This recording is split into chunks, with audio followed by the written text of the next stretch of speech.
হঠাৎ করে তোমার জীবনে একজন আসবে, সে তোমার কথা বলার সঙ্গী হবে, তোমার সব দুঃখ কষ্ট ভাগ করে নেবে, তোমাকে সাহস যোগাবে, তোমাকে ছোটোখাটো বিষয়ে যত্ন করবে, তোমার যত কষ্ট কথার মলম দিয়ে সারিয়ে তুলবে, তোমাকে রোদে পুড়তে শেখাবে, বৃষ্টিতে ভিজতে শেখাবে, দিনের পর দিন রাতের পর রাত তোমার সাথে কথা বলবে, সবচেয়ে বড় কথা তোমাকে নতুন করে বাঁচতে শেখাবে।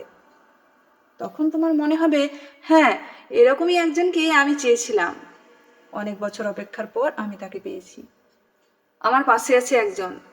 তারপর যখন কথা বলার অভ্যেসটা তোমার বদভ্যাসে পরিণত হয়ে যাবে, তখন একদিন হঠাৎ করে মানুষটা বদলে যাবে, তোমাকে ব্যস্ততা দেখাবে, সারাদিন অপেক্ষা করার পরেও একটা মেসেজ বা কল আসবে না, তুমি বারবার ফোন চেক করবে, কিন্তু তোমার অপেক্ষা অপেক্ষায় থেকে যাবে।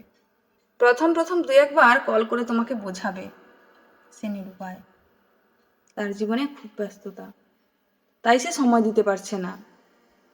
এরপর আস্তে আস্তে সব যোগাযোগ বন্ধ হয়ে যাবে, তুমিও বুঝতে পারবে সে আর তোমাকে সময় দিতে পারবে না, তাই তুমিও মেসেজ বা কল করে বিরক্ত করা বন্ধ করে দেবে।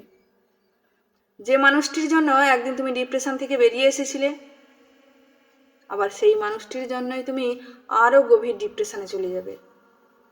তখন মনে হবে আগে তুমিটাই ভালো ছিল, আগের একাকিত্বটাই ভালো ছিল। জীবনে একা থাকা খুব সহজ, কিন্তু জীবনে কেউ এসে চলে যাওয়ার যে একাকিত্ব, সেটা বড়ই কষ্টদায়ক।